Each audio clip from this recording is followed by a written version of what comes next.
ఇదిన వాక్యదానం కొరకు 2వ రాజుల గ్రంథం 7వ అధ్యాయం మొదటి వచనాన్ని మనం చదువుకుందాం.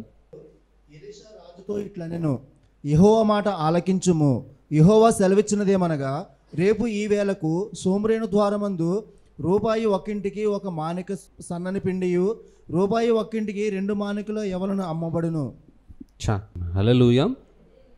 గడిచిన వారంలో మరి 6వ అధ్యాయంలో చివరి భాగాన్ని మనం ధ్యానం చేశాం. ఆ చివరి భాగంలో ఇజ్రాయేలు ప్రజలకి సిరియా ప్రాంతం నుండి ఎదురైనటువంటి ఒక సమస్య ఏంటనంటే, ఈ సిరియా రాజు అయిన బెన్హదదు ఇజ్రాయేలు ప్రాంతం ముఖ్యంగా షోమ్రోను అనే పట్టణానికి ముట్టడి వేసి వారు బయటికి అలాగే లోపలికి వారు ప్రయాణాలు చేయటానికి కానీ కనీసం వారి పనులు చేసుకోవటానికి కానీ అవకాశం లేకుండా దాన్ని చుట్టుముట్టేశాడు. ఆ కారణాన్ని బట్టి ఆ ప్రాంతంలో భయంకరమైనటువంటి కరువు ఏర్పడింది. ఆ కరువును బట్టి ప్రజలందరూ కూడా చాలా ఇబ్బందులు పడుతూ ఉన్నారు. మనం చూసాం, ఒకరి పిల్లలను ఒకరు చంపుకుని తిన్నటువంటి సందర్భాలు కూడా ఏర్పడ్డాయి.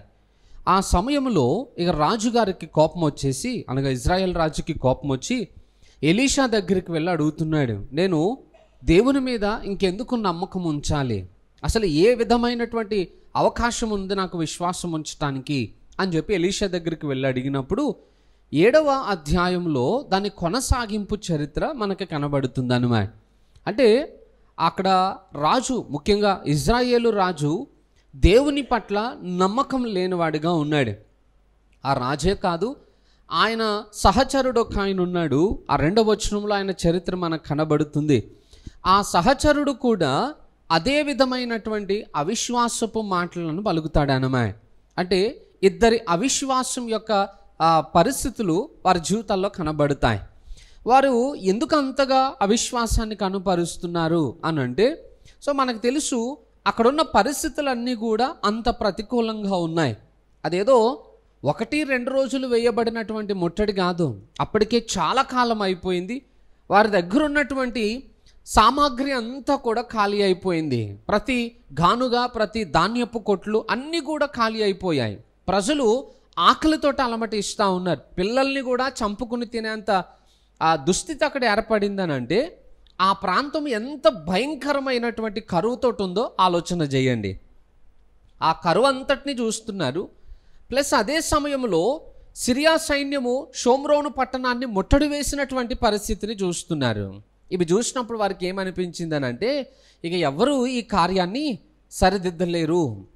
ఆ రాజుగారి యొక్క సహచరుడు ఉన్నాడు. ఆయన అంటాడు ఏంటంటే, ఒకవేళ దేవుడు ఆకాశపు కిటికీలు తెరిచినా కూడా ఈ కరువు తీర్చబడేటువంటి అవకాశాలు అయితే లేనే లేవు అన్నట్టుగా వారిద్దరూ కూడా దేవుని కార్యము పట్ల అవిశ్వాసాన్ని కనుపరిచినట్టు సందర్భాలు మనకు అక్కడ కనబడతాయి.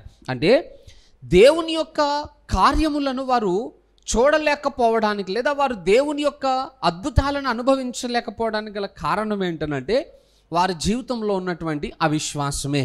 సహజంగా ఈరోజు మన జీవితంలో కూడా బలమైనటువంటి కార్యములను చేయగలిగినటువంటి దేవుడు మన పక్షముగా ఉన్నాడు.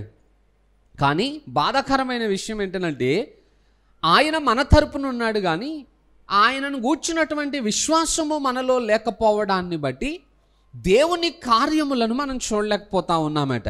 మీకు అర్థం కావడానికి ఒక సంఘటన చెప్తాను.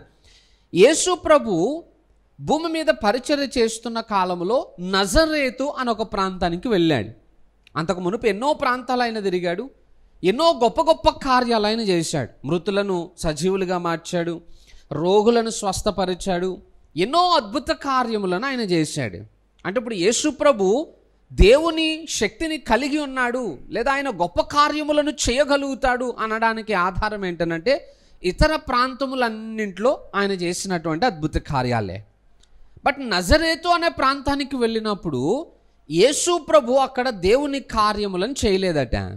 ఎందుకు చేయలేదు అని అంటే వారి యొక్క అవిశ్వాసమును బట్టి. యేసు ప్రభు అంతటి వాడు ఆ ప్రాంతానికి వచ్చినప్పుడు ఆయనకున్న సామర్థ్యాన్ని బట్టి, లేదా ఆయనకున్నటువంటి శక్తిని బట్టి ఆ ప్రాంతంలో ఎంతమంది దీవించబడాలో ఆలోచన చేయండి. యేసు ప్రభు యొక్క సేవకునిగా ఉన్నటువంటి పౌలు ఒక ద్వీపానికి వెళ్ళాడు. ఆ మెలితే అనే ద్వీపానికి వెళ్ళినప్పుడు పౌలును బట్టి ఆ ప్రాంతం అంతా దీవించబడిందట. రోగులు బాగుపడ్డారు, దేవుని సువార్త ప్రజలకు అందింది. దేవుని సేవకుడు ఒక ప్రాంతానికి వెళ్ళినప్పుడు ఆ ప్రాంతం అంతా దీవించబడితే, మరి స్వయంగా దేవుడే నజరేతు అనే ప్రాంతానికి వెళ్ళినప్పుడు ఆ ప్రాంతం ఇంకెంత మేలు పొందుండాలో ఆలోచన చేయండి. ఆ ప్రాంతము ఇంకెంతగా దేవుని కార్యములను చూస్తుండాలో ఆలోచన చేయండి. కానీ బాధాకరమైన విషయం ఏంటంటే, ఈ మెలితే ద్వీపస్తులు దేవుని యందు విశ్వాసం ఉంచి ఉన్నారు కనుక దేవుని గొప్పతనం ఏంటో వాళ్ళు చూశారు. ఈ నజరేతు ప్రజలు దేవుని యందు విశ్వాసం ఉంచలేకపోయారు. ఈయన మన యోసేపు కుమారుడు కాదా, ఈయన మన వడ్లవాని కుమారుడు కాదా, ఇతడు మన ముందు పెరిగిన వాడు కాదా అని చెప్పి యేసు ప్రభువుని ఒక సామాన్యమైనటువంటి దృష్టితోటే చూశారట. అందుకే యేసు ప్రభు అంటాడు, యోనా సూచక క్రియ తప్ప మరి ఏది కూడా మీ మధ్యలో జరగదు అంటే నేను చేయలేక కాదు, మీరు నమ్మట్లేదు కాబట్టి నేను అది చేయట్లేదు అన్న మాట అక్కడ రాయబడి ఉందన్నమాట.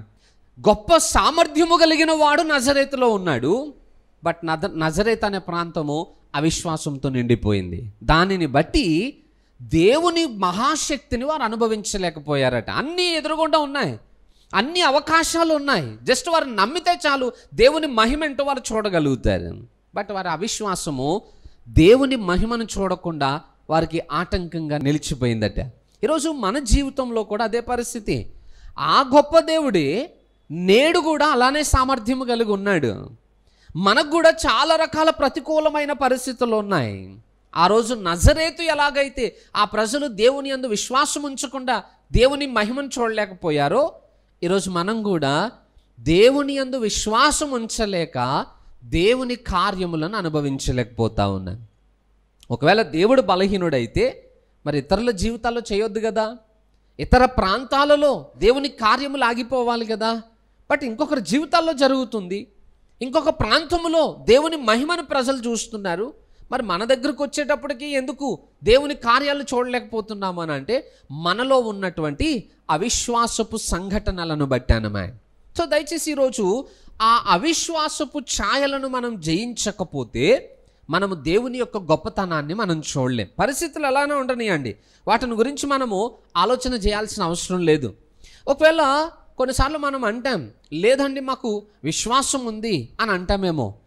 ఒకవేళ నిజంగా మన జీవితంలో విశ్వాసం అనేది ఉంది అని అంటే కనుక ఈ లక్షణాలు మన జీవితాల్లో ఉండకూడదు. ఏంటనంటే, విశ్వాసం లేనివాడు ఫస్ట్ దేవుని కార్యాన్ని అనుమానిస్తాడట, నమ్మినవాడు సందేహించడు, నమ్మకం లేనివాడే ప్రశ్నిస్తాడట. ఎందుకనంటే నమ్మినవాడు దేవుని వైపు మాత్రమే చూస్తాడు, చుట్టూ ఉన్న పరిస్థితులను చూడడు. అది ఎలా ఉందా, ఏ విధంగా ఉందా, ఎంత సామర్థ్యంతో ఉంది, ఎంత ప్రతికూలమైనటువంటి స్థితిలో ఉంది, ఇవేవి చూడడు. ఎందుకంటే నమ్మినవాడు దేవుని వైపు మాత్రమే చూస్తాడు, దేవుని గొప్పతనాన్ని మాత్రమే చూస్తాడు. నమ్మకం లేనివాడే తన చుట్టూ ఉన్న పరిస్థితులను కూడా చూస్తాడట. మనకు అందరికి ఎలా ఉంటుందనంటే, పేతురులాగా మనం కూడా నీళ్ళ మీద నడవాలి అని ఆశ ఉంటుంది. కాకపోతే మనం ఎప్పుడు నడవాలనుకుంటాం తెలుసా? పేతురులాగా ప్రతికూలమైన వాతావరణంలో ఉన్నప్పుడు కాదు, నీళ్ళన్నీ నెమ్మదిగా ఉన్నప్పుడు, వాతావరణం అంతా అనుకూలంగా ఉన్నప్పుడు అప్పుడు నీళ్ళ మీద నడవాలనుకుంటాం. ఎందుకనంటే అలా అన్ని అనుకూలంగా ఉన్నప్పుడు నడిచామనుకోండి, ఒకవేళ మునిగిపోయినా తప్పించుకోవడానికి అవకాశాలు ఉంటాయి అనేటువంటి ఆలోచన మన జీవితంలో ఉంటుంది. అంటే మనం చేసే ప్రయత్నానికి, మనం కనుపరిచే విశ్వాసానికి మనం ఇంకొక ఆధారాన్ని కూడా, ఇంకొక అవకాశాన్ని కూడా ఏర్పాటు చేసుకుంటాం. మనకి సెకండ్ ఆప్షన్ కూడా కావాలి. విశ్వాసము కలిగిన వాడికి రెండో ఆప్షన్ అవసరం లేదు.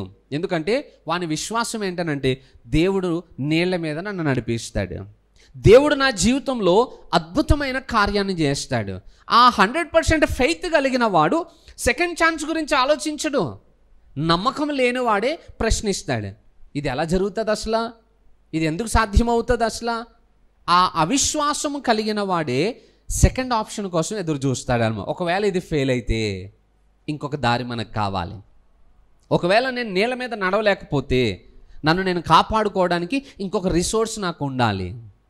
నేనంటాను, ఈరోజు మన జీవితంలో ఒకవేళ నిజంగా దేవుని పట్ల మనకి విశ్వాసం ఉంది అనే మాట మనం మాట్లాడితే, దేవుని కార్యముల విషయంలో దేవుణ్ణి ఎదురు ప్రశ్నించకుండా ఉండగలుగుతామా మనం? ఎందుకు ప్రభువా అన్న మాట అనకుండా మనం ఉండగలుగుతామా?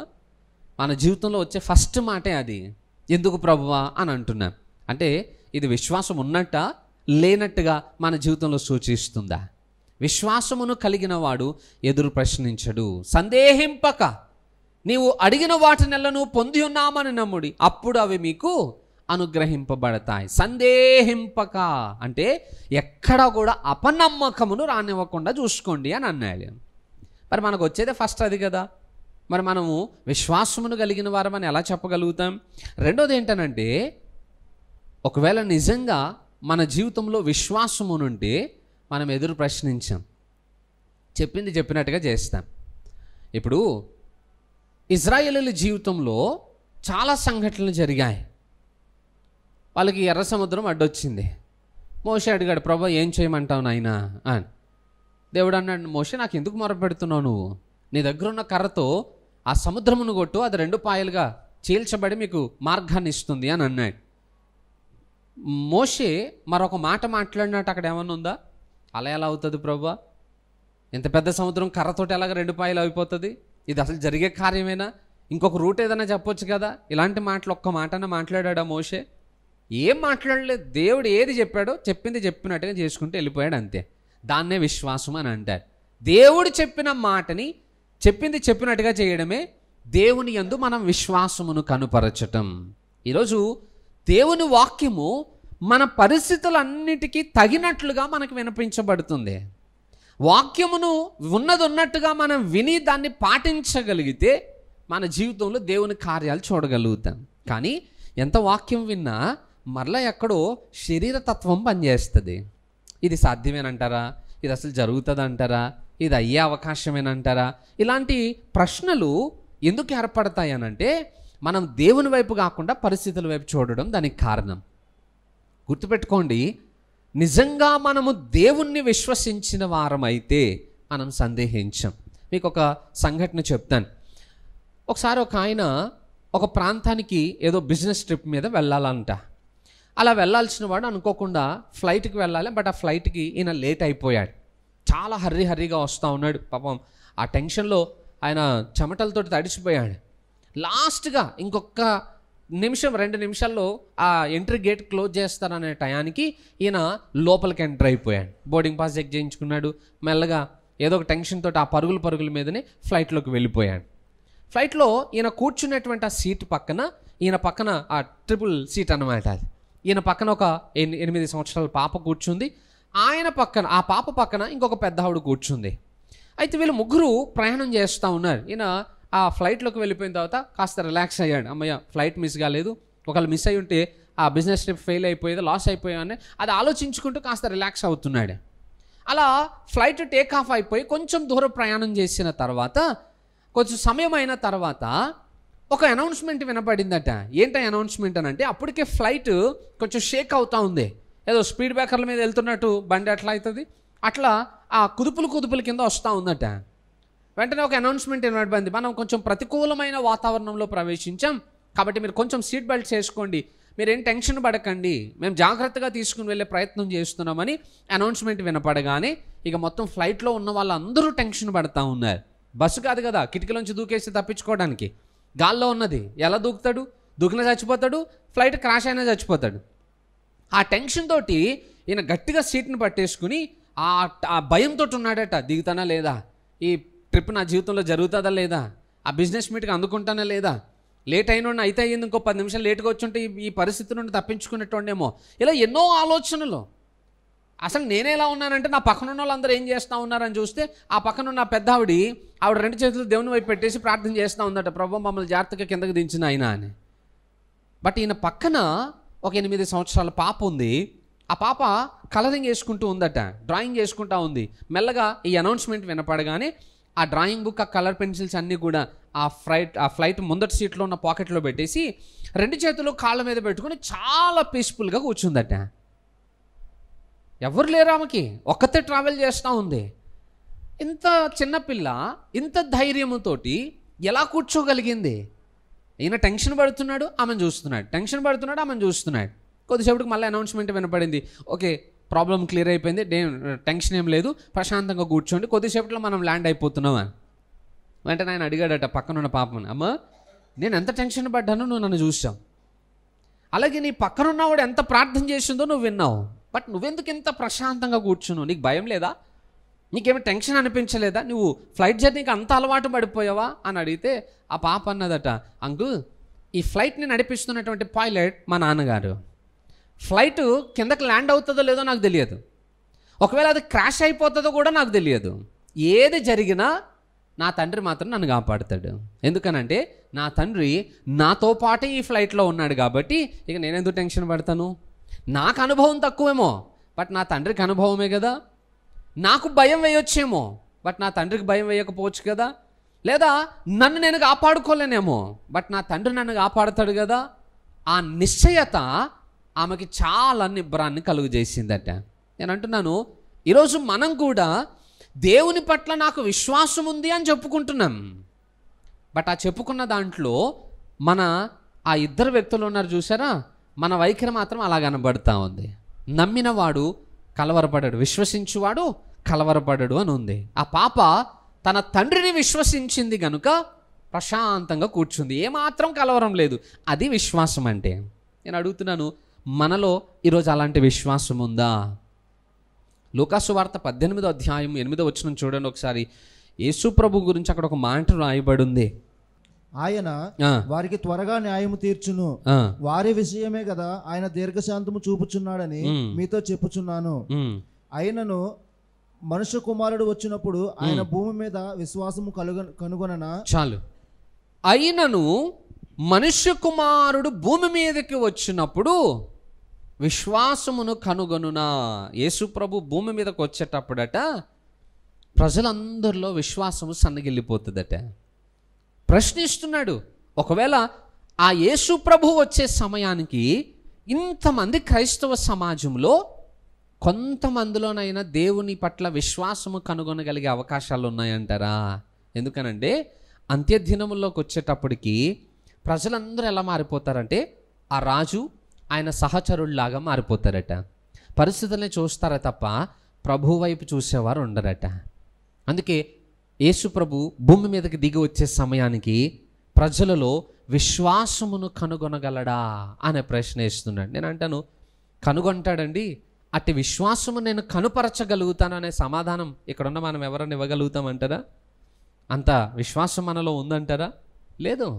మనలో ఇంకా ఆ విశ్వాసపు ఛాయలే కనబడుతున్నాయి. అందుకే సందేహిస్తున్నాం, ఎదురు ప్రశ్నిస్తున్నాం. ఇవి విశ్వాసము కలిగిన వారిలో ఉండేటువంటి లక్షణాలు కాదు.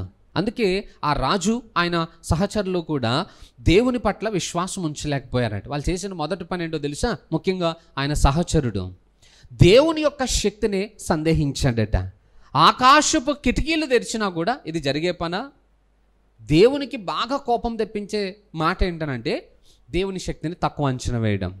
షారా, అబ్రహాము భార్య అయిన షారా, దేవుడు అక్కడికి వెళ్ళినప్పుడు, ముఖ్యంగా ఆ ఇంటిని దర్శించడానికి వెళ్ళినప్పుడు మరుసటి సంవత్సరం ఈ సమయానికి షారా గర్భం ధరిస్తుంది, నీకు ఒక కుమారుడిని నేను అనుగ్రహిస్తానని చెప్పినప్పుడు షారా నవ్విందట ఆ మాట విని.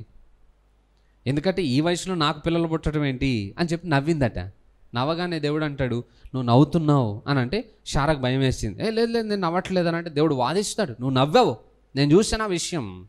అంటే షారా పరిస్థితులను చూసింది, దేవునికి అది చాలా కోపాన్ని తెప్పించింది. నువ్వు నవ్వుతున్నావు, నవ్వడానికి ఆధారం ఏంటి? నేను మనిషిని కాదు వచ్చి చెప్పడానికి, లేదా నేనేదో జాతకాలు చెప్పేవాడిని కాదు ఊహించి మాట్లాడడానికి. నేను సర్వోన్నతుడైన దేవుడను, సర్వశక్తి కలిగిన వాడను.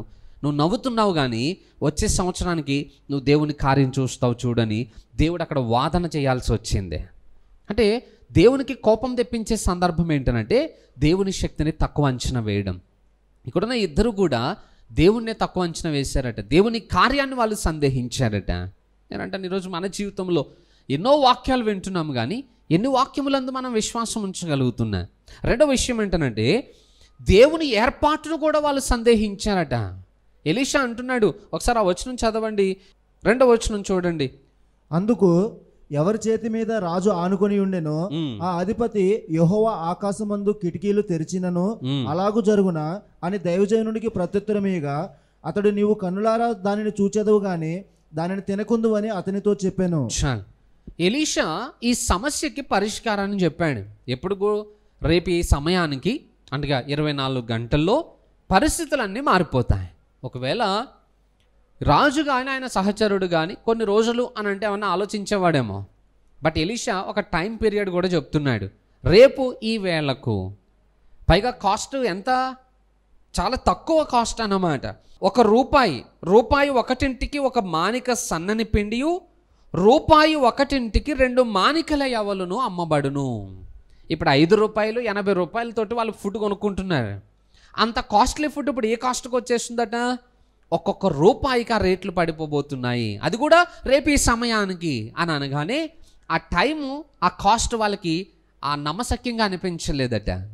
అందుకే యెహోవా ఆకాశపు కిటికీలు తెరిచినా కూడా ఇది సాధ్యం అవుతుందా అన్న, అంటే దేవుని ఏర్పాటును సందేహించటం అన్నమాట. గుర్తుపెట్టుకోండి, దేవుని కార్యము ఎలా జరుగుతుందో మనం ఎక్స్పెక్ట్ చేయలేం, నమ్మాలంతే. మన డ్యూటీ ఏంటనంటే దేవుడు నా జీవితంలో కార్యం చేస్తాడు అని విశ్వసించటమే మన డ్యూటీ. దాన్ని ఎలా చేస్తాడని తెలుసుకోవడం మన డ్యూటీ కాదు. ఎందుకనంటే దేవుని కార్యం ఎలా జరుగుతుందో ఎవరు ఊహించలేం. కర్రతో కొడితే ఎర్ర సముద్రం 2 పాయలు అవుతుంది అనే మాట ఎవరైనా నమ్మగలుగుతామా? పోనీ అది సాధ్యమా? అసలు మోషేని ఎక్స్పెక్ట్ చేసి ఉంటాడా ఇలా జరుగుతుందని? లేదు. బట్ దేవుడు చెప్పిన తర్వాత ఆ కార్యం జరిగినప్పుడు అది ఆశ్చర్యం అనిపించింది. యేసు ప్రభు కన్యక గర్భమున పుడతాడు అని ఎవరైనా ఊహించగలుగుతామా? అది సాధ్యమా? ఎవరికి నమ్మశక్యంగా ఉండదు. బట్ స్టిల్ ఇప్పటికీ కూడా ఆ సంఘటన గురించి అనుమానించే వాళ్ళు చాలామంది మాట్లాడుతూనే ఉన్నారు లోకంలో. ఎందుకంటే వాళ్ళకి ఇప్పటికీ అది నమ్మశక్యంగా అనిపించట్లేదు. పోనీ పాటలు పాడుకుంటూ ఒక పట్టణం, ఒక ప్రాంతం చుట్టూ తిరిగితే ఆ ప్రాంతపు గోడలు కూలిపోతాయని అంటే మనం నమ్ముతామా? ఎరుకో పట్టణపు గోడలు ఎలా కూల్చబడ్డాయి? ఇజ్రాయేలీలు ఆ పట్టణం చుట్టూ 7 మార్లు పాటలు పాడుకుంటూ తిరిగినందున ఆ పట్టణపు యొక్క గోడలు కూలిపోయాయట. ఎలా నమ్మగలుగుతాం ఆ మాట? కానీ దేవుడు ఆ కార్యం చేశాడు. ఇలా చెప్పుకుంటూ వెళ్ళిపోతే చాలా ఉన్నాయి. ఇజ్రాయెల్ అరణ్యాత్రలో ఉన్నారు. భోజనం ఎలాగాని కలవరపడుతుంటే ఆకాశం నుండి మన్నా కురుస్తుందని ఎవరైనా ఎక్స్పెక్ట్ చేశారా? దాహం వేసింది, నీళ్ళు అని మొత్తుకుంటుంటే బండలో నుండి నీళ్ళు వస్తాయని ఎవరైనా ఊహించారా? పోనీ వారికి మాంసం తినాలని అనిపించినప్పుడు ఆకాశపు పూరేళ్లనే దేవుడు ఒక పెద్ద గుట్టగా వాళ్ళకి వేసి వాళ్ళకి భోజనం పెట్టిన సందర్భాలు ఉన్నాయి. దాన్ని ఎవరైనా ఎక్స్పెక్ట్ చేశారా? దేవుని కార్యాలని ఎవరము ప్రెడిక్షన్ చేయలేం. మనకు అర్థం కాదు, మన అంచనాలకు కూడా అది అర్థం కాదు. దేవుడు అంత అద్భుతంగా కార్యములను చేయగలుగుతాడు. మనిషి ఊహించినటువంటి మార్గము గుండా దేవుని సహాయము మనకు అందుతుందట. అందుకే దేవుని ఏర్పాటును ఎప్పుడూ కూడా మనము సందేహించకూడదు. జస్ట్ మనం చేయాల్సిన పని ఏంటంటే, ప్రభా పరిస్థితిది, ఇగో దాన్ని నీకు అప్పగిస్తున్నాను, అయితే కార్యం నువ్వు ఎలాగైనా చెయ్యి, ఏ విధంగా చెయ్యి, నాకు అనవసరం. ఎందుకంటే నువ్వు ఎలా చేస్తావో తెలుసుకునే పని నాకు కాదు, నీ అందు విశ్వాసం ఉంచటమే నా పని అనేటువంటి మనస్తత్వాన్ని మనం కలిగి ఉండాలి. మనము దేవుడు ఎలా చేస్తాడో తెలుసుకునే క్రమంలో మన చుట్టూ ఉన్న పరిస్థితులను కూడా అంచనాలు వేస్తాం. ఆ అంచనాలు వేసినప్పుడు ఓహో ఇలా జరగడం సాధ్యం కాదు, ఇలా జరగాలంటే ఈ సమస్య తీరాలి, లేదా ఈ అవకాశాలు ఉండాలి. దేవునికి అసాధ్యమైనది ఏదైనా ఉందా? ఎలాగైనా చేయగలుగుతాడు ఆయన. ముఖ్యంగా యెరూషలేములో శాస్త్రులు పరిసయ్యులతో అంటాడు, అయ్యా వాళ్ళు నిన్ను ఆరాధిస్తున్నారు, నీకు అది అర్థం కావట్లేదా? వాళ్ళు నోరు మూయిపించవా నువ్వు అని అడిగితే యేసుప్రభు అంటాడు, వీళ్ళు నోరు మూయిపిస్తే ఈ రాళ్ళు నన్ను ఆరాధిస్తాయి అని అన్నాడు. ఎవరైనా ఎక్స్పెక్ట్ చేస్తామా రాళ్ళు సంగీతం పలుకుతాయని? ఎవరైనా ఊహించగలుగుతామా రాళ్ళు దేవుడిని ఆరాధించగలుగుతాయని? బట్ యేసుప్రభు అన్నాడు, వీళ్ళ నోరు మూయిపిస్తే ఆ రాళ్ళు నన్ను ఆరాధిస్తాయి. దేవుడు చేయగలుగుతాడు అది కూడా. ఆయనకు అసాధ్యమైనది ఏముంది? ఇలా ఎన్నో సంఘటనలు బైబిల్లో ఉన్నాయి. అందుకే దేవుని ఏర్పాటును ఎప్పుడూ కూడా మనం సందేహించాల్సిన అవసరం లేదు. ఆ మునుపు జరిగినటువంటి చరిత్రలన్నీ మనకు నేర్పిస్తున్న పాఠాలు అవే. దేవుడు ఏ విధంగానైనా చేయగలుగుతాడు అని. పైగా వారి అవిశ్వాసానికి మరొక కారణం ఏంటనంటే, ఒక మానవుడు ఆ విషయాన్ని ప్రస్తావించటం. ఎలీషా చెప్తున్నాడు, రేపు ఈ వేళకి కార్యం జరుగుతుంది అనగానే నువ్వు చెప్తే అయిపోతుందా అని. ఎలీషా ఇంతకు మునుపు ఏవేవి విషయాలు చెప్పాడో అవన్నీ జరిగాయి ప్రజల జీవితాల్లో. ఎందుకంటే ఎలీషా దేవుని ప్రవక్తగా ఉండి దేవుని స్వరాన్ని విని మాట్లాడుతున్నాడు కనుక. ఇన్ని కార్యాలు చేశాడు కదా ఎలీషా, అయినా కూడా మీకు నమ్మకం రావట్లేదా? అయినా ఎలీషా దేవుని ప్రవక్తని మీకు అంగీకార యోగ్యంగా అనిపించట్లేదా? ఆ రోజు నమ్మలేకపోయారు వాళ్ళు. దేవుని ప్రవక్తను కూడా సందేహించారట. ఆ కారణాన్ని బట్టి వారి జీవితాల్లో కొంచెం సమస్యలకు ఇరుక్కోవాల్సి వచ్చిందన్నమాట. గుర్తుపెట్టుకోండి, ఈరోజు మన జీవితంలో కూడా విశ్వాసమును మనం ఎప్పుడైతే కలిగి ఉంటామో అప్పుడే మన జీవితాలు నిబ్బరం కలిగి ఉంటాయి. అర్థమవుతుందా? ఎందుకనంటే ఈరోజు ఈ విశ్వాసమును కనుపరచటము అనేది ఒక ప్రాక్టీస్ టైం. ఎవరైనా ఒక వ్యక్తి ఆట ఆడడానికి వెళ్ళక మునుపు ప్రాక్టీస్ టైం ఒకటి ఉంటుంది. ప్రాక్టీస్లో వాళ్ళు ఎంత బాగా ప్రాక్టీస్ చేస్తారో రేపు ఆ పెర్ఫార్మెన్స్ ఇచ్చే టయానికి అది వారికి అంత ఉపయోగపడుతుంది అన్నమాట. అలాగే ఇప్పుడున్న ఈ కాలంలో మనకు అన్నీ దొరుకుతున్నాయి. చాలామంది విశ్వాసం పెట్టి అన్నీ సంపాదించుకోవట్లేదు, అవునా? మనం కొంచెం కష్టపడుతున్నాం, అందుకే కాస్త అవిశ్వాసం ఉన్నా కొన్ని అవసరాలకి మనకు అన్నీ సమకూర్చబడుతున్నాయి. మనకి ఇప్పుడు టెన్షన్ లేదు, అయ్యో నాలో విశ్వాసం లేదు కదా, ఈ అవసరాలు నా జీవితంలో ఎలా తీర్చబడతాయి అనే భయం లేదు ఇప్పుడు చాలామందికి. ఎందుకంటే ఒక ధైర్యం, నేను వెళ్ళి పని చేసుకుంటున్నానుగా, నేను వెళ్ళి జీతం తెచ్చుకుంటున్నానుగా, ఇంకెందుకు మనం టెన్షన్ పడాలి, ఇంకెందుకు మనం భయపడాలి, ఇలాంటి ఆలోచనతోటి చాలామంది విశ్వాసమును అభివృద్ధి చేసుకునే విషయంలో నిర్లక్ష్యం చేస్తున్నాం. గుర్తుపెట్టుకోండి, ఇది ప్రాక్టీస్ టైం. అంత్యకాలం వచ్చిన తర్వాత ఇక మనం పని చేసుకుని డబ్బులు సంపాదించుకుని మనం ఆహారం కొనుక్కునే ఛాన్సెస్ ఉండవు. ఎందుకంటే అంత్య దినాలలో నువ్వు ఏదైనా క్రయ విక్రయాలు చేయాలి అని అంటే నువ్వు నీ నుదుటి మీద 666 అనే ముద్ర వేసుకోవాలి. నువ్వు రేషన్ తెచ్చుకోవాలన్నా ఆ ముద్ర చూస్తాను, నువ్వు ఏదైనా అమ్మాలన్నా ఆ ముద్ర చూస్తాను, నువ్వు ఏదైనా తినాలన్నా ఆ ముద్ర చూస్తాను. అయితే ఆ ముద్ర వేయించుకున్నవాడు రక్షణను పోగొట్టుకుంటాడు. దేవుని వదిలిపెట్టేయాల్సిందే, నిత్యత్వాన్ని పోగొట్టుకోవాల్సిందే. ఆ టైంలోనట ప్రజలు ఆకలితో అలమటించి చాలామంది రక్షణ వదిలేస్తారట. విశ్వాసమును ఎవరైతే కలిగి ఉంటారో వాళ్ళు మాత్రమే దేవుని ఏర్పాటును చూడగలుగుతారట. హల్లెలూయా. ఇప్పుడు విశ్వాసాన్ని బాగా ప్రాక్టీస్ చేయటం అలవాటు అయిందనుకోండి, రేపు అంత్య దినాలలో మనకి రిసోర్సెసే ఉండవు, ఎక్కడ భోజనం దొరకదు, ఎవ్వరూ నీకు ఏది అమ్మరు, ఎవ్వరికి నువ్వేది అమ్మలేవు కూడా. అంత భయంకరమైన పరిస్థితులు ఉంటాయట. నువ్వు ఏదైనా కొనాలంటే 666 ముద్ర వేసుకో, అప్పుడే భోజనం ఇస్తాను నీకు. ఇంట్లో పిల్లలు అల్లమటి ఇస్తూ ఉంటారు ఆకలితోటి, మనకు ఆకలి అనిపిస్తుంది, పరిస్థితులన్నీ ప్రతికూలంగా ఉంటాయి. ఆ టైంలో ఎవరైతే దేవుని పట్ల విశ్వాసమును కలిగి ఉంటారో దేవుని అద్భుతాన్ని వారు చూస్తారట. ఎందుకనంటే ఆ రోజు ఏలియాను పోషించినట్లుగా దేవుడు అంత్యదినములలో తన బిడలను కూడా దేవుడు పోషించబోతున్నాడట. నేనంటాను, విశ్వాసం నీలో లేకపోతే అంత్యదినాల్లో ఆ భయంకరమైన పరిస్థితులను ఎలా ఎదుర్కోగలుగుతావు? విశ్వాసం నీలో లేకపోతే అంత్యదినాల్లో నిన్ను నువ్వు ఎలా పోషించుకోగలుగుతావు? నువ్వు ఎలా దేవుని మీద ఆధారపడగలుగుతావు? నేను అంటున్నాను, అందుకే ఇప్పుడు మీరు పర్ఫెక్ట్గా ప్రాక్టీస్ చేస్తే రేపు అంత్యదినాల్లో ఆ భయంకరమైన పరిస్థితుల్లో నుండి మనం తప్పించుకుంటాం. బట్ ఇప్పుడు మనం చాలా నిర్లక్ష్యంగా ఉన్నాం, చాలా అజాగ్రత్తగా ఉంటున్నాం. ఒకరోజు ఆ కరువులో మనం ఇబ్బందులు పడాల్సి వస్తుంది. ఆ రోజు సేమ్ ఇదే మాట ఎలీషా ఆ సహచరుతో చెప్తున్నాడు, ఆ కార్యమును నువ్వు చూస్తావు కానీ ఆహారం నువ్వు తినకుందువు. ఆ రోజు మన జీవితంలో కూడా అంతే. ఇప్పుడు ఇన్ని వాక్యాలు వింటున్నాం కదా, విశ్వాసం మనం కలిగి ఉండలేదు అనుకోండి, రేపొద్దున విశ్వాసం ఉంచినటువంటి ఆ బిడ్డల జీవితాల్లో దేవుడు కార్యం చేస్తున్నప్పుడు మనం చూస్తాం. బట్ ఆ కార్యంలో మనం పాలు పంచుకోలేం. ఎందుకో తెలుసా? మనం దేవుని పట్ల విశ్వాసం ఉంచలేదు కనుక. అందుకే ఈ ప్రాక్టీస్ టైంలోనే మన విశ్వాసాన్ని మనం అభివృద్ధి చేసుకుంటే రేపు ఆ ప్రతికూలమైన సమయాలలో దేవుని కార్యములను మనం చూడగలిగేటువంటి అవకాశాలని మన జీవితంలో మనం సంపాదించుకోగలుగుతాం. హల్లెలూయా. సరిగా దేవుడు కార్యం ఎలా చేశాడు అని అంటే, పరిస్థితి అంతా ప్రతికూలం అయిపోయింది. నెక్స్ట్ డే ఈ సమయానికి దేవుడు కార్యం చెయ్యాలి. అదే ప్రాంతానికి ఆ షోమ్రోను పట్టణం యొక్క గేటు బయట 4 కుష్ఠరోగులు నివాసం ఉంటున్నారు. కుష్ఠరోగులు యూదుల మధ్యలో ఆ ఊరి మధ్యలో ఉండనివ్వరు, ఆల్రెడీ చరిత్ర మీకు చెప్పాను నేను.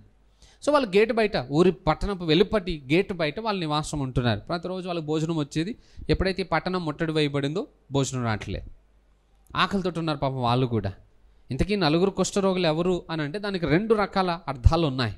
ఒకటి, కొంతమంది బోధకులు ఏమంటున్నారంటే ఆ 4 ఎవరో కాదు, గేహజీ ఆయన 3 కుమారులు. ఎందుకంటే ఎలీషా నీకును నీ కుమారులకును శాశ్వత కాలం ఈ కుష్ఠవ్యాధి ఉంటుంది అని చెప్పించాడు కదా, ఆ 4 ఆ గేటు బయట ఉంటున్నారు, పట్టణపు గేటు బయట అని చెప్పి ఒక ఆయన రాశాడు.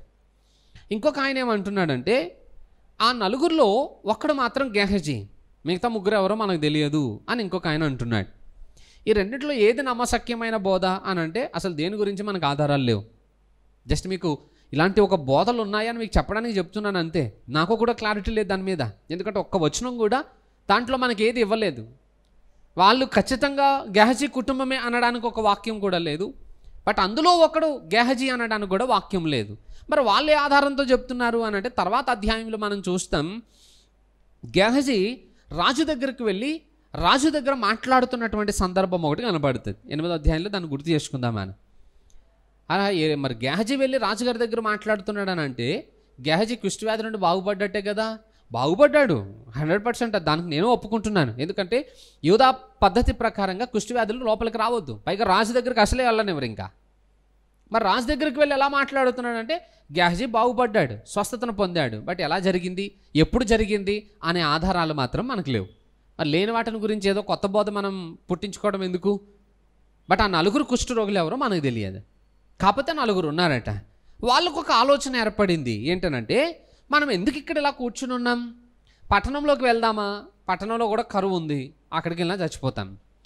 పోనీ ఇక్కడనే ఉండిపోదామా, ఇక్కడనే ఉన్నా కూడా ఆకలితో చచ్చిపోదాం. కాబట్టి ఒక సాహస ప్రయత్నం చేద్దాం. ఏంటనంటే మనము ఆ సిరియనుల దండుపేటలోనికి వెళ్దాం. ప్రేమతోటి దయతోటి వాళ్ళు ఏదైనా మనకు పెడతారా, తిని బతుకుదాం. ఒకవేళ వాళ్ళు మనల్ని చంపేయాలనుకుంటున్నారా, చచ్చిపోదాం. ఇక్కడ చచ్చిపోయినా అక్కడ చచ్చిపోయినా ఏదైనా ఒకటే కదా. ఇలా ఆకలితో రోజు కొంచెం కొంచెం చచ్చేదానికంటే ఒక దెబ్బతో కత్తితో చచ్చిపోతే అయిపోద్ది కదా అని అనుకున్నారట వాళ్ళు. అంటే వారి ప్రయత్నమే వారి జీవితంలో గొప్ప మేలు కలుగు చేసింది. ఎందుకనంటే దేవుడు కార్యాలు చేస్తాడు, బట్ ఆ కార్యములను గుర్తించే వాళ్ళు కొంతమంది ఉండాలి. మీరు ఆ తర్వాత వచనాలు చదవండి ఒకసారి. 5వ వచనం నుండి చదవండి. సంధ్య చీకటి యందు సిరియనుల దండు పేటలోనికి పోవాలని లేచి సిరియనుల దండు వెలుపలి భాగమునొద్దుకు రాగా అచ్చట ఎవరునూ కనబడకపోయిరి. చాలు. పొద్దున్న తెల్లవారుజామున కొంచెం చీకటిగా ఉన్నప్పుడే వాళ్ళు లేచి ఈ ఆలోచన చేసి ఆ సిరియనుల దండుపేటలోనికి వచ్చారట.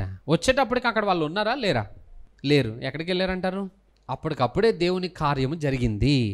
దేవుడి కార్యం ఎప్పుడు చేశాడో ఎవరికి తెలియలేదు, ఎలా చేశాడో కూడా ఎవరికి తెలియదు, కానీ దేవుని కార్యం జరిగింది. ఇప్పుడు అక్కడ దేవుని కార్యం జరిగిందని ఎవరికి తెలియాలా? రాజులు చూసి వస్తాడా? రాజుగారికి అంత ధైర్యం ఉందా? లేదు. పోనీ ప్రజలు ఎవరైనా వెళ్ళి చూసి రాగలుగుతారా? ప్రజలకు కూడా ధైర్యం లేదు. నలుగురు కుష్ఠవ్యాధిగ్రస్తుల్లో దేవుడు పుట్టించినటువంటి ఒక ఆలోచన, చచ్చిపోతే చచ్చిపోదాం, బ్రతకనిస్తే బ్రతుకుదాం. ఆ తెగింపు ఆలోచనే దేవుని కార్యమును వారు కనుగొనగలుగునట్లుగా చేసిందట. పరిస్థితులు అందరికీ ఉంటాయి, బట్ ఆ పరిస్థితులలో నువ్వు ధైర్యంతో ఒక అడుగు ముందుకు వేయగలిగితేనే దేవుని గొప్ప కార్యం ఏంటో చూడగలుగుతాం. 2 ఆప్షన్స్. ఒకటి విశ్వాసము లేకుండా అందులో పడే చచ్చిపోవడం, రెండోది విశ్వాసము నుంచి సమస్యకి పరిష్కారమును కనుగొనడం. ఏది చేయగలగాలో అది మన మీద ఆధారపడి ఉంటుంది. ఆ నలుగురు ఆ దండుపేటలోనికి వెళ్ళేటప్పటికి అప్పటికప్పుడే ఆ సిరియనుల ప్రజలు అందరూ పారిపోయారు. ఎందుకనంటే దేవుడట వాళ్ళకి ఒక స్వరము, ఒక శబ్దం వినబడినట్లుగా చేశాడట. గొప్ప రథములు గుర్రములు వస్తున్నటువంటి ఒక శబ్దం లాంటిది వారికి వినబడినట్లుగా దేవుడు చేశాడట. అంటే అది గాల్లో వినబడిందా లేదా వారి హృదయాల్లో దేవుడు పుట్టించాడనే వివరణ మనకు తెలియదు, బట్ అది వినబడేటప్పటికీ ఆ సైన్యం అంతా అనుకున్నారట, ఇగో ఇజ్రాయేలు రాజు హిత్తీయులకు అలాగే ఐగుప్తీయులకు ద్రవ్యమునిచ్చి వాళ్ళని మనకు విరోధముగా లేపి మనల్ని గెలవడానికి తనతో పాటు వారిని పోగేసుకుని వస్తున్నాడు. ఇక్కడనే ఉంటే మన ప్రాణాలు పోగొట్టుకుంటామని చెప్పి ఉన్న వస్తువులను, ఆ గుర్రములను, గుడారములను అన్నింటినీ వదిలిపెట్టేసి వారు ఉన్న పలంగా పారిపోయారట. అది ఎప్పుడు జరిగిందో ఎవ్వరికీ తెలియలేదు, కానీ కార్యం జరిగింది. ఈ నలుగురు ఆ గుడారముల దగ్గరకు వచ్చారంటే గుడారాలన్నీ ఖాళీగా ఉన్నాయి. ఒక దాంట్లోకి వెళ్ళారు, భోజన పదార్థాలు ఉన్నాయి, ఆకలితో ఉన్నారేమో, ఫుల్గా తిన్నారు. బంగారము కొన్ని వస్త్రాలు అవి ఉన్నాయి, వాటిని తీసుకెళ్ళి దాచిపెట్టుకున్నారు. మళ్ళీ ఇంకో గుడారంలోనికి వెళ్ళారు, అక్కడ కొన్ని వస్తువులు కనపడ్డాయి, మళ్ళీ వాటిని తీసుకెళ్ళి దాచిపెట్టుకుంటున్నారు. ఇంతలో వాళ్ళకు ఒక ఆలోచన వచ్చిందట, అరే ఇదేదో బాగున్నట్టుగా లేదు, ఎందుకంటే మన నలుగురమే అన్నీ సంపాదించుకుని మనమే అన్నీ అనుభవించడం సమంజసం కాదు కదా, మన ప్రాంతస్తులు అందరూ కూడా సమస్యలతో ఉన్నారు, ఈ శుభవార్తను మనం వెళ్ళి వాళ్ళకి చెప్దాం. ఎందుకంటే మనం ఎక్కువసేపు ఇక్కడే ఉన్న ఏదైనా ప్రమాదం కూడా జరిగే అవకాశాలు ఉన్నాయి కదా, మనం వెళ్ళి ఈ శుభవార్తను త్వరగా వాళ్ళకి చెప్దాము అని అనుకుని ఈ సమాచారాన్ని వాళ్ళకి తెలియజేయడానికి వాళ్ళు ముందుకి రావడం జరిగింది అన్నమాట. సో ఇక్కడ ఆ కుష్ఠవ్యాధిగ్రస్తుల్లో నుండి కూడా ఒక పాఠం మనం నేర్చుకోవాలి. ఏంటనంటే మొదట వాళ్ళు ఉన్న చోటనే ఉండిపోవడానికి వారు ఇష్టపడలేదు. అంటే పరిస్థితులకు లోబడిపోవడానికి వారు ఇష్టపడట్లేదు, పరిస్థితులను జయించటానికి వారు ప్రయత్నం చేస్తున్నారు. ఏంటంటారు, ఈరోజు మన జీవితంలో కూడా పరిస్థితులను జయించటానికి మనకు ఒక ఆధారం ఉంది, మనకు ఒక నిరీక్షణ ఉంది, అదే దేవుడు. ఆ నిరీక్షణతో మనం అడుగు వేయగలిగితే దేవుడు మన పరిస్థితుల్లో నుండి మనం బయటకు రావడానికి ఎర్ర సముద్రమును 2 పాయలు చేసినట్లుగా దేవుడు మనల్ని కూడా ఆ మార్గము సరళం చేసి నడిపించగలుగుతాడు. ఉన్న చోటనే ఉండి నశించిపోవాలనుకుంటున్నావా, లేకపోతే ఒక అడుగు ముందుకు వేసి ఆ సమస్య పైన జయం పొందాలనుకుంటున్నావా, అది నీ నిర్ణయం మీద ఆధారపడి ఉంటుంది. ఆ నలుగురు దేవుని గొప్ప కార్యాన్ని చూడగలిగి, ఒకవేళ నేనంటే నా నలుగురు కూడా రాకపోతే అసలు దేవుడు కార్యం చేసినట్టు ఎవరికైనా తెలుస్తుందా? తెలియదు. చాలామంది పరిస్థితి అంతే. కొన్నిసార్లు దేవుడు కార్యం చేసిన తర్వాత కూడా దాన్ని మనం గ్రహించక మనం అలానే ఉండిపోతామండి. దేవుడు మనకి విడిపించుకోవడానికి, మన పరిస్థితుల్లో నుండి బయటకు రావడానికి మార్గమును తెరిచినా కూడా చాలామంది మేము ఇంకా అక్కడనే ఉన్నాం, మా జీవితాలు ఇంకా అలానే ఉన్నాయి, ఈ భ్రమలోనే బ్రతుకుతూ ఉన్న చోటనే ఉండిపోతారట. దేవుడు అంత గొప్ప కార్యమును చేసినా ఇజ్రాయేలు ప్రజలు దేవుని కార్యాన్ని చూడలేని పరిస్థితి. వాళ్ళు ఇంకా ఆ పట్టణంలోనే ఉండిపోయారు, అలా ఆకలితోటే ఉండిపోయారు. నేనంటే నా నలుగురు ఒకవేళ ప్రకటించేవారు లేకపోతే ఇజ్రాయేల్ ప్రజలు అదే ఆకలితో చచ్చిపోవాల్సి వచ్చేది. నలుగురు ప్రకటించే వాళ్ళు ఉన్నారు కనుక ఒక ప్రాంతం, ఒక పట్టణము కరువులో నుండి తప్పించబడింది. ఒక పట్టణము దేవుని గొప్పతనాన్ని చూడగలిగింది. నేను అంటాను, ఆ నలుగురు ఈరోజు మనమై ఉండాలనేది దేవుని ఆలోచన. హల్లెలూయా. ఆ రోజు అక్కడ జరిగినటువంటి ఒక సంఘటనని వెళ్ళి ప్రకటించారట, ఒక గొప్ప శుభవార్త. ఎందుకంటే ఆకలితో ఉన్నవారు అలమటించి కృషించిపోయి నీరసించిపోతున్నప్పుడు, ఇదిగో మనకి ఏదైతే బంధకం ఉందో అది తొలగించబడింది, పట్టణము ముట్టడి నుండి విడిపించబడింది అనేది చాలా గొప్ప శుభవార్త. మన బంధకములు వీడిపోయాయి అనే మాట ఇజ్రాయెల్ ప్రజలకి చాలా గొప్ప నెమ్మదిని కలుగజేసిందట. ఏమంటాను, ఈరోజు మన జీవితంలో మనం కూడా ఆ నలుగురు వలె ఉండాలనేది దేవుని ఆలోచన. దేవుడు చేసిన కార్యములను, దేవుని గూర్చినటువంటి శుభవార్తను సమాజంలోనికి వెళ్ళి ప్రకటించవలసినటువంటి బాధ్యతను ఈరోజు మనం కూడా తీసుకోవాలి. ఆ నలుగురు కుష్ఠరోగులు ఏమనుకున్నారంటే, మనము ఈ ఆనందాన్ని అనుభవిస్తున్నాం, అయితే ఇది మనతోటే పరిమితం అయిపోకూడదు, మన తోటి వారు ఇంకా బంధకాల్లోనే బ్రతుకుతున్నప్పుడు మనం ఎలా ఇక్కడ ఆనందించగలుగుతాం అంటే వాళ్ళలో వచ్చిన రియలైజేషన్, ఆ పశ్చాత్తాపము ఈరోజు మన జీవితంలో కూడా ఆరంభం కావాలి. ఒకవేళ ఆరంభం అయితే ఆ నలుగురు ఒక పట్టణానికి దీవెనకరంగా ఉన్నట్లుగా ఈరోజు ఇక్కడున్న మనము ఈ ప్రాంతానికి దీవెనకరంగా ఉండబోతున్నాం. హల్లెలూయా. కానీ మనలో ఆలోచన ఉందా? ఆ నలుగురులాగా ప్రకటించే మనస్తత్వం ఉందా? అక్కడనే ఇంకొక ఆలోచన కూడా పుట్టవచ్చు.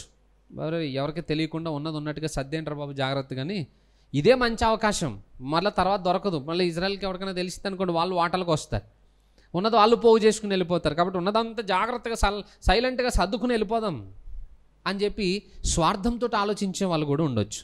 బట్ వాళ్ళకి స్వార్థం లేదు, అందుకే వెళ్ళి ఆ గొప్ప కార్యాన్ని ప్రకటించాను. నేనంటే ఈరోజు మనం స్వార్థపరులం కాదా? అందరం స్వార్థపరులమే, ఎవరమేమి పెద్ద వ్యత్యాసం ఏమి లేదు. ఎందుక మనం స్వార్థపరులం కాబట్టి మనం దేవుని గురించి వెళ్ళి ఎవరికి చెప్పం, మనం స్వార్థపరులం కాబట్టి దేవుని కార్యాల గురించి ఎవరికి చెప్పట్లేదు. ఎవడు ఎలా పోతే మనకి ఎందుకు సార్, ఎవరికి ఏం బంధకాలు ఉంటే మనకెందుకు సార్, మనం క్షేమంగా ఉన్నామా లేదా, మరి దీన్ని స్వార్థం అనరా? ఈరోజు ఆ స్వార్థాన్ని విడిచిపెడితేనే దేవుని స్వార్థను మనం ప్రకటించగలుగుతాం. అయితే ఇంకొక విషయం, వాళ్ళు దేవుని గురించి ప్రకటించక మునుపు దేవుని కార్యాన్ని వారు అనుభవించారు. అవునా? ఈరోజు మన జీవితంలో కూడా మనం దేవుని గురించి చెప్పక మునుపు దేవుని రక్షణ ప్రణాళికను మనం అనుభవించిన వారమై ఉండాలి. ఎందుకనంటే విన్నవాడి కంటే అనుభవించిన వాడి యొక్క జ్ఞానం ఎక్కువ. అందుకే మొదట మనము రక్షణ ప్రణాళికను అనుభవించి ఆ తర్వాత ఆ కార్యాన్ని వెళ్ళి సమాజంలో ప్రకటించామనుకోండి, అది ఇంకా బలంగా ప్రజల జీవితాల్లో పనిచేస్తుందట. వాళ్ళు మొదట దేవుని మహిమను చూశారు, దేవుని కార్యాన్ని అనుభవించారు, తర్వాత వెళ్ళి ప్రజలకు వివరించారు. ఆ వివరించే విషయంలో కూడా ఎలా ఉంటుందనంటే, వీళ్ళు కుష్ఠవ్యాధిగ్రస్తులు కాబట్టి పట్టణం లోపలికి వెళ్ళడానికి లేదు, వీళ్ళు అక్కడ కావలు అని చెప్పారట. కావలివాడు రాజు ఇంటి బయట ఉన్న కావలివాడిని చెప్పాడు. వాడు అలా ఒకళ్ళ తర్వాత ఒకళ్ళు లాస్ట్కి రాజు చెవులో పడ్డది అది. అంటే ఎంతమంది అందులో పనిచేసారో చూడండి. పని ఎప్పుడు మనం ఒక్కళ్ళమే చేయలేం. సువార్త అనేది ఒకరి నుండి ఒకరికి అలా అది ప్రబలం అవుతూ వెళ్ళాలి. మనం ఒకరికి చెప్పాం, వాళ్ళు ఇంకొకరికి చెప్పాలి. అలా ఒకరి నుండి ఒకరికి సువార్త అందించబడాలి. ఓపెన్ మీటింగ్స్ అంటాం కానీ ఓపెన్ మీటింగ్స్లో క్రైస్తవులే ఉంటారు, కొత్త వాళ్ళు ఎవరు రారు. సో పర్సనల్ ఎవాంజలిజం అనేది చాలా ప్రభావాన్ని చూపిస్తుంది. మీకు తెలిసిన వారికి 2 దేవుని మాటలు చెప్పండి. మీ ఇంటి పక్కన ఉన్న వాళ్ళకి దేవుని గురించి పరిచయం చేయండి. అది సువార్తల్లోనికే వస్తుంది కదా. అలా చేయడం వల్ల ఎక్కువ రిజల్ట్ ఉంటుంది కదా. ఎంతోమంది దేవుని గొప్పతనాన్ని చూడగలుగుతారు కదా. కొన్నిసార్లు వెంటనే నమ్మరు. రాజుగారు కూడా నమ్మలే. లేదు వాళ్ళు మనల్ని బయటకు లాగడానికి బంధించడానికి అక్కడెక్కడో పొలాల్లో దాక్కుని ఉంటారు చూడండి అని. ఒక పనివాడు చెప్తున్నాడు, అయ్యా ఇంతమందిని పోగొట్టుకున్నాం, ఇంకొక 5గురిని పోగొట్టుకుంటే ఏమవుతుంది చెప్పు, మీరు ఓకే అంటే నేను 5గురిని పంపిస్తాను. నిజంగా పంపించి చూస్తే అప్పటికే సిరియనులు చాలా దూరం పారిపోయారు. వెళ్ళిపోయేటప్పుడు ఆ భయానికి వారి వస్త్రాలు పడిపోయినా కూడా ఆగి తీసుకునేంత ఆలోచన కూడా వారు లేకుండా పరుగులు పెట్టారట. ఎంత భయాన్ని దేవుడు పుట్టించాడో చూడండి. అది నిర్ధారణ చేసుకుని తిరిగి వచ్చిన తర్వాత రాజుగారికి చెప్తే అప్పుడు ప్రజలందరూ వెళ్ళి ఆ గుడారంలో ఉన్నటువన్నిటిని దోచుకున్నారు. ఆహార పదార్థాలను సమకూర్చుకుని తెచ్చుకున్నారు. అయితే ఆ 4 లేకపోతే షోమ్రోను పట్టణం గతి ఏంటి? ఏనంటే ఈరోజు మనం సువార్తను ప్రకటించకపోతే లోకం యొక్క పరిస్థితి ఏంటి? ఆ 4 చేసిన పని ఇక్కడున్న మనం అందరం చేయగలగాలి. ఆ 4 మొదట దేవుని గురించి ప్రకటించినందుకు ఎలాగైతే పశ్చాత్తాపడ్డారో ఇంతకాలం మనం దేవుని గురించి ప్రకటించినందుకు ఈరోజు మనం కూడా పశ్చాత్తాపడాలి. హల్లెలూయా. ఆ 4 ఎప్పుడైతే వెళ్ళి దేవుని గురించి చెప్పారో ఇక ప్రజలు ఆకలితో ఉన్నారు. అందరూ ఒకేసారి బయలుదేరి వచ్చారట. అయితే రాజుగారు అన్నాడు, ఆయన సహచరుడితో చెప్తాను, నువ్వు కొంచెం గేటు దగ్గర ఉండి జాగ్రత్త చూసుకో జనాలు అందరిని అని అన్నాడు. ఆ తొక్కిస్లాట్లో ఆ సహచరుడు చనిపోయాడు. చూశాడు దేవుని కార్యం. ఆకాశం కిటికీలు తెరిచాయా, దేవుడు ఎలా అద్భుతం చేశాడు. రాజుగారి సహచరుడు చూశాడు ఆ టైంలో, బట్ తినలేకపోయాడట. ఎందుకు? తొక్కిసలాట్లో చనిపోయాడు. ఎలీషా అన్నాడు, ఆ కార్యమును నువ్వు చూస్తావు, బట్ నువ్వు అనుభవించు. విశ్వాసము లేనివాడు దేవుని మహిమను చూడలేడు, దేవుని గొప్ప కార్యాలను అనుభవించలేడు. చూస్తాడు, అందరి జీవితాల్లో జరుగుతూ ఉంటాయి. అరే మన పక్కనోడి జీవితంలో జరుగుతుంది, మన పొరుగోడి జీవితంలో జరుగుతుంది. అందరూ వచ్చి సాక్ష్యాలు చెప్తూ ఉంటారు. అరే నా జీవితంలో ఎలా చేశాడు, నా రోగం తీసేశాడు, నా అప్పులు తీసేశాడు, నా ఇంటి పరిస్థితులు బాగుపడ్డాయి, మా ఆయన మారు మనిషిని అందాడు, ఇలా అందరూ చెప్తూ ఉంటారు. మనం మాత్రం తెల్లముఖం వేసుకుని చూస్తూ ఉంటాం. అరే వాళ్ళ జీవితంలో జరిగిందా, ఇలా జీవితంలో జరిగిందా? మన జీవితంలో కూడా జరుగుతుంది. ఎప్పుడు? విశ్వాసం ఉంచినప్పుడు. వారు విశ్వాసంతో కార్యాన్ని చూశారు. అలాగే మనం కూడా విశ్వాసం ఉంచితే దేవుని కార్యం మన జీవితంలో కూడా చూడగలుగుతాం. ఇంతకాలం వినే దగ్గర ఉన్నాం. ఇప్పుడు దేవుని కార్యములను వివరించే స్థాయికి మనం రావాలని ఈరోజు దేవుని దగ్గర మన విశ్వాసమును అభివృద్ధి చేసుకునే ప్రయత్నం చేద్దాం. మంచిది, కొద్ది మాటలు దేవుడు దీవించును గాక. తల వంచి కళ్ళు మూసుకుందాం, ప్రార్థన చేసుకుందాం. పరిశుద్ధుడా మా ప్రియ పరలోకపు తండ్రి, నీకు వందనాలు అయ్యా. ఈరోజు నీ వాక్యము ద్వారా మాతో మాట్లాడి హెచ్చరించినందుకు నీకు మహిమ చెల్లిస్తున్నాను. నిజమే నాయన, మాలో ఇంకా అవిశ్వాసపు ఛాయలు కనబడతానే ఉన్నాయి. వాటి వలన నీ మహిమను మేము చూడలేకపోతా ఉన్నాం. ఈ స్థితిలో నుండి మమ్మల్ని విడిపించండి నాయన. మాలో ఉన్నటువంటి అపనమ్మకము ద్వారా ఎన్నోసార్లు నిన్ను అనుమానించి నీకు కోపము రేపాం, నీ హృదయాన్ని గాయపరిచాం. ఇక మీదట అలాంటి స్థితి మా జీవితాల్లో ఉండకుండానట్లుగా మమ్మల్ని మార్చండి. నీ మహిమ కార్యములను చూడగలిగినట్లుగా మమ్మల్ని సిద్ధపరచండి. విన్న మాటలు మా జీవితాల్లో ఫలించినట్లుగా ద్వారం తెరవమని యేసు నామములో ప్రార్థిస్తున్నాను తండ్రి. ఆమెన్.